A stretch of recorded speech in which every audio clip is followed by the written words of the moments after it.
नमस्कार दोस्तों, DD red के एक और रिएक्शन वीडियो में आप सभी का स्वागत है। मैं हूं आलोक। तो आज जो वीडियो लेकर आया हूं वो वीडियो है इंडियन मीडिया लेटेस्ट का। टाइटल है Asim Munir sold Pakistan to Trump. तो जी हाँ, इस बात में तो किसी को कोई शक नहीं होना चाहिए।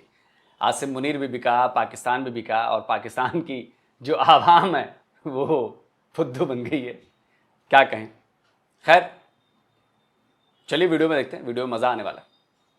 पूरा पाकिस्तान ट्रंप को नोबेल पुरस्कार देने की बात कर रहा था, लेकिन अगले ही पल ट्रंप काका ने अपनी चाल चल दी और पाकिस्तानियों को फिर से जलील कर दिया। कल उसके साथ जाकर मुलाकात कर रहे हैं, आज वो इक्वल टू न्यूक्लियर बॉम्ब वहां पर मदर ऑफ ऑल बॉम्ब वो ईरान के अंदर आकर स्ट्राइक कर रहा है, अटैक कर रहा है। ये किस कदर शर्मनाक है।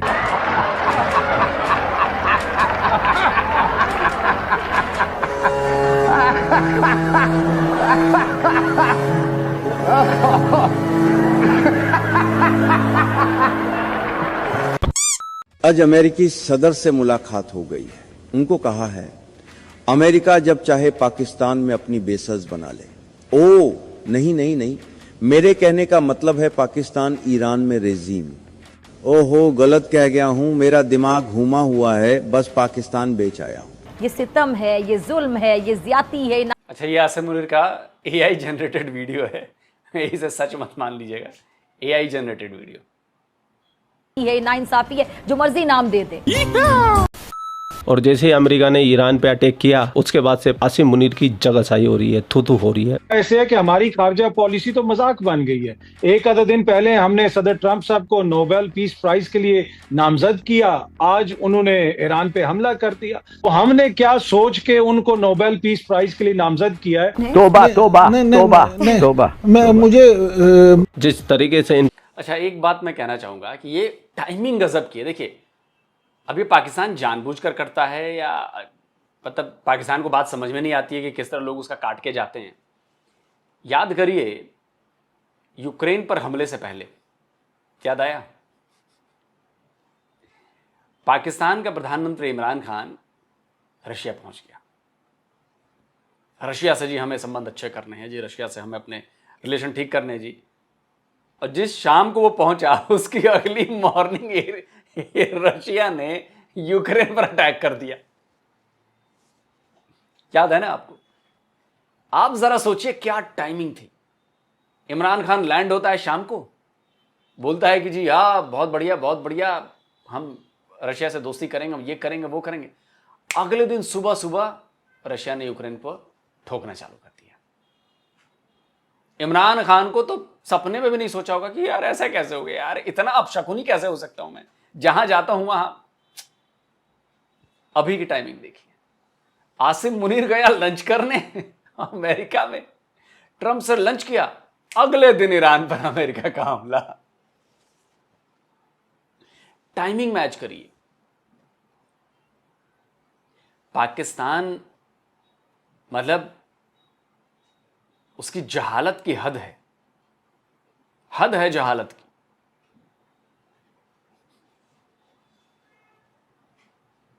और ये नंबर 1 एजेंसी वाले हैं, इनको सब पता होता है, घंटा पता होता है आप लोगों को।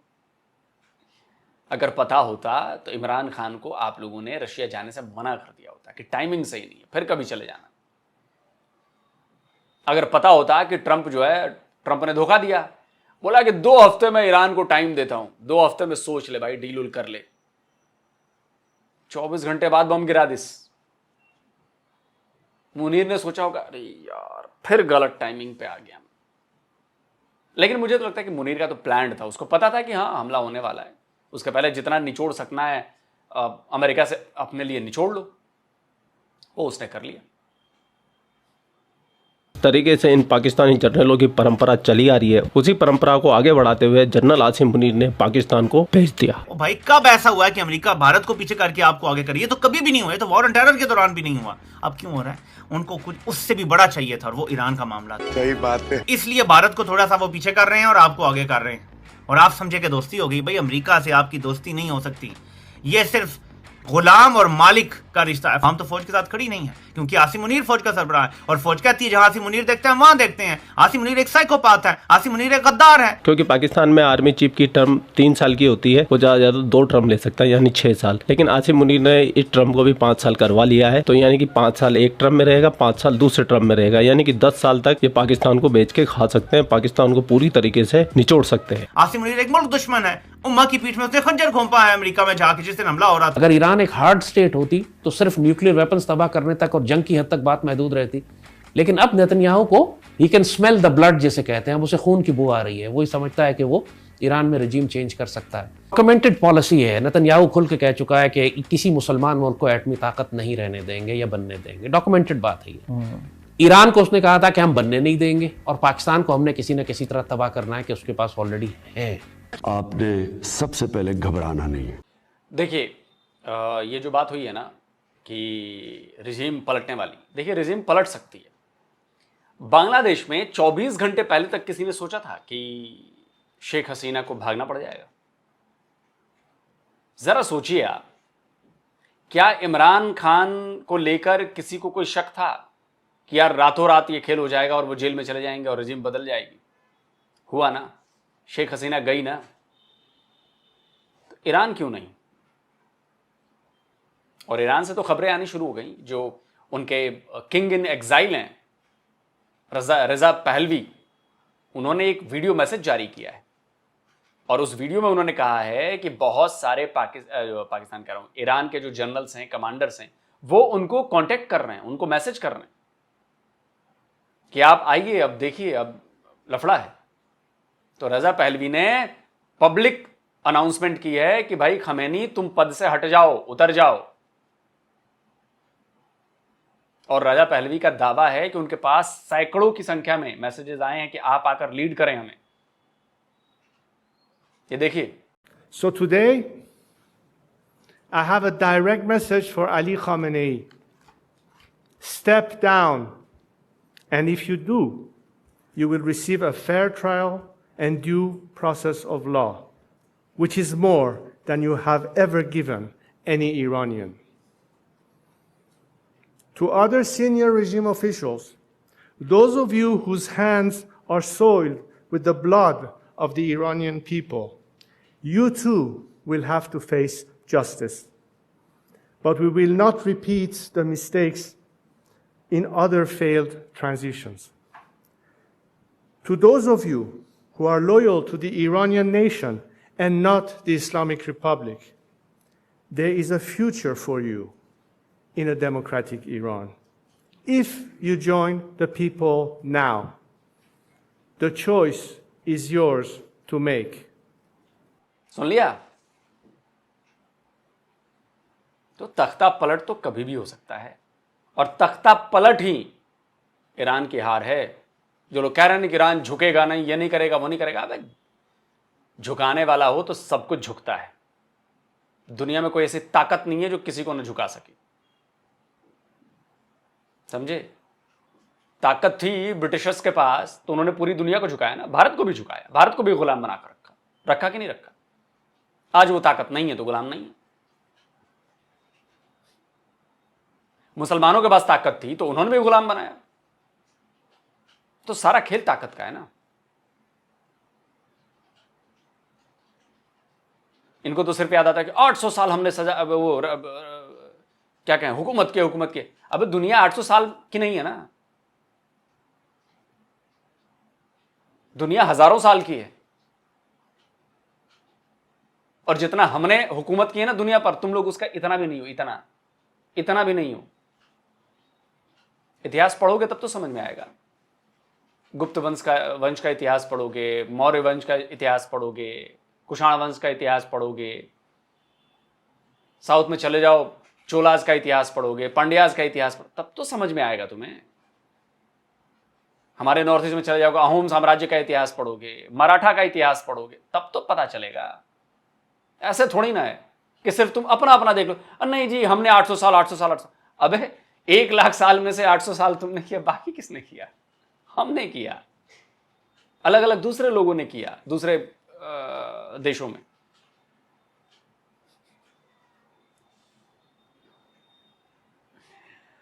तुम लोगों का ना ये गया हुआ है बहनों से शादी करके, कजन मैरिज कर करके।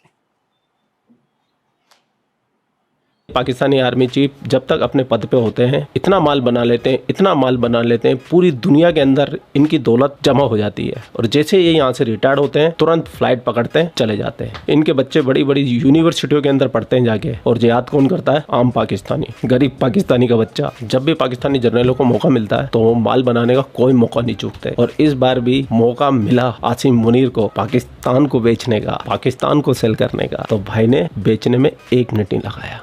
100 रुपए की एक बड़ी गड्डी लेकर बाहर आए और मुझे देने लगे। साहब, मैं गरीब आदमी साहब, इतने सारे रुपए एक साथ देखकर घबरा गया। मैंने पूछा कि आप ये रुपए मुझे क्यों दे रहे हैं? तो उन्होंने कहा कि बलवंत, ये रुपए रख लो। इस परंपरा के बारे में पाकिस्तान के जो पूर्व रिटायर्ड आर्मी ऑफिसर है वो भी बता रहे हैं। उनको खुद को ये नहीं पता था कि हमारे मिलिट्री बेस बिके हुए हैं, अमेरिका के कंट्रोल में चल रहे हैं। और जो सो कॉल्ड पाकिस्तान का नंबर 1 रिपोर्टर बनता है, पत्रकार बनता है, हामिद मीर, झूठों का बादशाह भैया, झूठों का बादशाह, इसी के सामने पाकिस्तानी आर्मी की पोल खोल रहा है। क्या पाकिस्तान में कुछ एयर बेसिस अमेरिका को देने का जो फैसला था, आपने उसकी हिमायत की थी? ये फैसला इस तरह हुआ नहीं कि कोई उसकी हिमायत करता। पूछा ही नहीं आपसे किसी ने? नहीं, एक दफा प्रेसिडेंट आए थे, वो कोर कमांडर कॉन्फ्रेंस नहीं थी, लेकिन वहां पर जब वो कभी आते थे जीएचक्यू में, और कम होता था क्योंकि वो इतने कामों में मशगूल होते थे, तो वो वहां पर वाइस चीफ, सीजीएस, डीजीएमओ, डीजीएमआई, कभी कभी डीजीआईएसपीआर भी बैठे होते थे, और एमओ के कुछ और अफसर जो प्रेजेंटेशन वगैरह के सिलसिले में वहां होते थे। उस फोरम में ये बात हुई थी। प्रेसिडेंट ने कहा कि अमेरिका रिक्वेस्ट कर रहा है कि हमें जैकबाबाद एयरफील्ड पर कोई फैसिलिटी प्रोवाइड कर दी जाए कि अगर हमारा कोई जहाज हिट हो जाए तो पायलट की जान बचाने के लिए उसको वहां टच डाउन की इजाजत दी जाए। तो जितने लोग बैठे थे सबने इसको अपोज किया कि प्रेसिडेंट ने शुरू में कमिटमेंट दी थी कि पाकिस्तान इस जंग में टोटली न्यूट्रल रहेगा। इसी बात पर लोग आमादा हुए थे इस जंग में, जो कुछ भी हो रहा था उस सिलसिले में। तो जब प्रेसिडेंट को काफी अपोजिशन मिली तो प्रेसिडेंट ने कहा कि मैं अमेरिका को इस चीज की कमिटमेंट दे चुका हूं। जिन लोगों ने अपोज किया उनमें आप भी शामिल थे? हाँ, हम 4-5 लोग जो वहां बैठे थे, सबने कहा कि ये तो बड़ा गड़बड़ हो जाएगा अगर अमेरिकन जहाज पाकिस्तान के एयरपोर्ट पे उतरेंगे और यहां से उड़ेंगे। तो वो प्रेसिडेंट ने कहा कि मैं सिर्फ ह्यूमैनिटेरियन ग्राउंड्स पे ये इजाजत दे रहा हूं और ये मैं उनको इजाजत दे चुका हूं। फिर कुछ अरसे बाद हमें बताया गया कि प्रेसिडेंट हाउस से अहकामात आए कि वो जैकबाबाद एयरपोर्ट की सिक्योरिटी के लिए ट्रुप्स भेज दें। हमने जब ट्रुप्स वहां भेजे तो ट्रुप्स ने हमें ये रिपोर्ट दी, वो कोयटा से ट्रुप्स भेजे गए थे। ट्रुप्स ने ये रिपोर्ट दी कि वो जैकबाबाद एयरफील्ड तो पूरा अमेरिकन ने घेरे में लिया हुआ है और हमें अंदर जाने की इजाजत नहीं है। और पाकिस्तानी फौज को अपने ही मुल्क में अपने ही फौजी अड्डे के अंदर जाने से अमेरिकी फौज ने रोक दिया। जी, और फिर हमने वो घेरा उस अमेरिकन घेरे के बाहर प्रोटेक्शन के लिए लगाया, और फिर इन लोगों ने बाद में हमें यह बताया कि वहां से रोजमर्रा जहाज आते जाते। फैसल साहब, कुछ अरसे के बाद मुझे प्राइवेट कनेक्शन के जरिए यह पता चला कि पसनी एयरपोर्ट भी इसी तरह अमेरिकन के पास है और शुरू से है, और मुझे इसका पता नहीं था।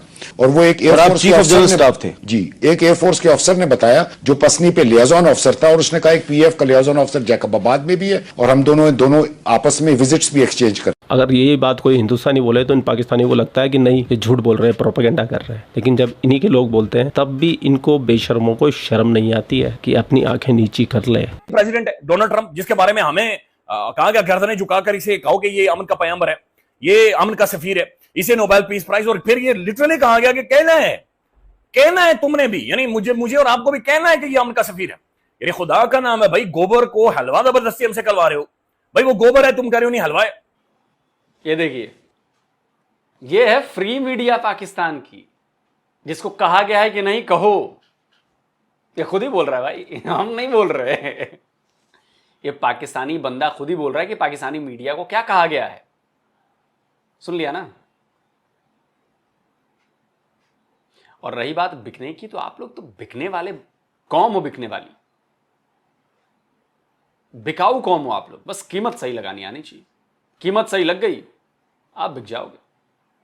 जब आप अपनी मां को नहीं छोड़ सकते डॉलर के लिए बेच देते हो, बकौल इमरान खान, बाकी चीजें क्या है भाई। पाकिस्तान के लोगों, आपकी कंट्री का एक एक इंच बेचा जा रहा है। और जब लोग, आपको पता चलेगा ना जब ये सारी बातें, तब तक आपके हाथ से चीजें जा चुकी होंगी। वक्त है, समझ जाओ। तुम्हारे नेता और तुम्हारी आर्मी सिर्फ इस्लाम का नाम का इस्तेमाल करती है तुम्हें बुद्धू बनाने के लिए, तुम्हें खुश करने के लिए कि नहीं नहीं नहीं, नहीं सब कुछ भी नहीं हो रहा।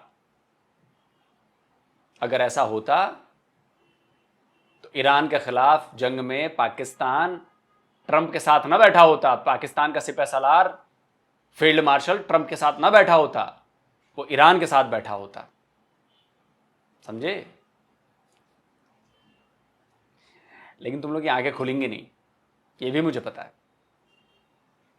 किधर काम का सफीर, किधर क्या घंटे काम का सफीर, अब सारी दुनिया हंस रही है हम पर। यानी कौन है जो पॉलिसीज बनाता है? कोई दफ्तर खारजा है, कोई स्टेट के अंदर को बैठने वाले कोई लोग मौजूद है। कल जो उसके साथ जाकर मुलाकात कर रहे हैं, आज वो इक्वल टू न्यूक्लियर बॉम्ब वहां पर मदर ऑफ ऑल बम वो ईरान के अंदर आकर स्ट्राइक कर रहा है, अटैक कर रहा है। ये किस कदर शर्मनाक है। ये है वो इबलीस की मजलिस शूरा, जिनकी आशीर्वाद के बगैर अमेरिका ये जुर्रत नहीं कर सकता था। यहां पे आपको इनका मालिक नजर आ रहा है, बिल्कुल सामने सबसे बड़ा, और बाकी सारे इसके गुलाम हैं। पाकिस्तान ने तो पीठ में खंजर घोंप दिया। पाकिस्तान की मर्जी और इजाजत के बगैर, मैं आपको बता रहा हूं, ईरान पे इतना बड़ा हमला नहीं हो सकता था। जिस तरह अफगानिस्तान पे पाकिस्तान की मर्जी और सपोर्ट के बगैर हमला नहीं हो सकता था। अब बात कर लेते हैं हमारे हिंदुस्तान की। फिलिस्तीन ज्यादा अपना है या भारत? फिलिस्तीन पहले हमारा है भाई, पहले फिलिस्तीन। हाँ। भारत अपना नहीं है। क्यों नहीं है? बस देख लिए। क्यों भाई? नहीं है ना, हमारी मर्जी, हमारी मर्जी। फिलिस्तीन क्यों नहीं चले जाए? है क्यों? यहाँ पे क्या? अब बताओ, ये इनके लिए फिलिस्तीन सबसे बढ़कर है। भारत से इनका कोई लेना देना नहीं है भाई। ना तो ये यहाँ रहते हैं या खाते हैं, ना पीते हैं, ना इनका परिवार यहाँ पे, ना इनकी रिश्तेदारी यहाँ पे। इनका सब कुछ फिलिस्तीन में है। तो मेरे भाई, मैं पाकिस्तानियों को तो गोली मारो, मैं तो कहता हूँ तुम हिंदुस्तानी मुसलमान जिनके दिल के अंदर इराक के लिए, फिलिस्तीन के लिए मोहब्बत जाग रही है ना, तो आप सबसे पहले पहली फ्लाइट पकड़ के वहाँ निकल जाओ, जंग लड़ो इजराइल के खिलाफ, क्योंकि उनको तुम्हारे जैसे जज्बे वाले जाहिलों की जरूरत है। और इससे बड़ी तो हिपोक्रेसी इन लोगों की क्या होगी। ऐसे तो हिंदुस्तान में खड़े होकर को सपोर्ट करेंगे, फिलिस्तीन को सपोर्ट करेंगे, लेकिन जैसे ही मरने का टाइम आएगा वैसे ही भारत सरकार हमें बचाइए। जैसे ईरान के ऊपर मिसाइलें गिरने लगी वैसे मोदी जी हमें बचाओ, मोदी जी हमें बचाओ। ये जज्बे वाली कौम के लोग भाई साहब हाथ खड़े कर दिए और ये बातें करते हैं कि हम फिलिस्तीन के साथ खड़े हैं, हम ईरान के साथ खड़े। जैसे मरने का टाइम हुआ भाग के आ गए सारे। ये तो इनका जज्बा है। तो मेरे हिंदुस्तानी भाइयों, हिंदुस्तान तुम्हारा मुल्क है। जिस मुल्क का नमक खा रहे हो उसके साथ नमक हरामी नहीं करते। आगे बढ़ते हैं। खैर, आज के लिए इतना ही है। और मैंने ये सोचा है कि अब मैं थोड़ा बहुत पाकिस्तान के साथ में थोड़ा बहुत इंडिया के टॉपिक पे भी डिस्कस किया करूंगा, क्योंकि मैंने जब से ट्विटर ज्वाइन किया करीब हफ्ता 10 दिन से मैं थोड़ा एक्टिव हो गया हूं और मैं देख रहा हूं कि बहुत ज़्यादा गंद फैलाया जा रहा है, बहुत सारी फेक न्यूज़ें चलाई जा रही है। हालांकि मेरे पास में अभी इतना टाइम नहीं हो पा रहा है कि मैं पूरी तरीके से इन चीज़ों पर ध्यान दे पाऊँ, इनके लिए प्रॉपर वीडियो बना पाऊँ, लेकिन मैं ये कोशिश करूँगा, ये मेरा वादा आप लोगों से, कि आने वाले समय के अंदर हम हिंदुस्तान के ये जो जिहादी मानसिकता के लोग हैं इनके ऊपर भी वीडियो जरूर बनाएंगे। आप लोग क्या विचार है कमेंट सेक्शन आप अपने कमेंट में बता देना। आपका भाई आपके लिए से पाकिस्तानी वीडियो लाता रहता है। जय हिंद, वंदे मातरम, जय श्री राम, जय श्री राम, जय श्री राम। चलिए दोस्तों, वीडियो खत्म हो गया। चलिए, बहुत अच्छी बात है। एक सवाल मेरे मन में घूम रहा है। बंटी भाई ने जो बात कही ना, जो उस बंदे का वीडियो देखा कि फिलिस्तीन पहले लिए, मेरे भारतीय दोस्तों जरा सोचो कि जब इजराइल ने ईरान पर अटैक किया, या छोड़ दो ईरान पर अटैक छोड़ो, इजराइल ने जब गाजा पर अटैक किया था, राफा पर अटैक किया, मतलब फिलिस्तीन पर जब उसने अटैक किया, उस समय कितने झंडे जलाए गए भारत में भी इजराइल के। मेरा पॉइंट समझिए, लड़ाई इजराइल और फिलिस्तीन की चल रही है। गाजा में फिलिस्तीन और गाजा की चल रही है। दो अलग लोगों का झगड़ा है, उससे हमारा कोई मतलब नहीं है। लेकिन हमारे यहां इजराइल के फ्लैग जलाए गए, खूब जलाए गए, खूब प्रदर्शन हुए, मतलब किसी और की लड़ाई में। भारत और पाकिस्तान के बीच लड़ाई हुई अभी 4 दिन। मैं भारत के मुसलमानों से पूछना चाहता हूं, आप लोगों ने कितने पाकिस्तानी झंडे जलाए? या भारत के दूसरे लोग बताएं भाई, कितने पाकिस्तानी झंडे आपने जलते हुए देखे जो भारतीय मुसलमानों द्वारा जलाए गए, जो कि हमारी अपनी लड़ाई थी, हमारे अपने दुश्मन से लड़ाई थी, किसी और की लड़ाई नहीं थी। हां, मैंने पाकिस्तानी झंडे को बचाते हुए देखा, मैंने पाकिस्तानी झंडे से लोगों को हटाते हुए लोगों को देखा, भारत में देखा। बोल दीजिए कि झूठ है, लेकिन क्या आपको कोई भारतीय मुसलमान पाकिस्तानी झंडे को जलाता हुआ दिखा? कमेंट में जवाब दीजिएगा।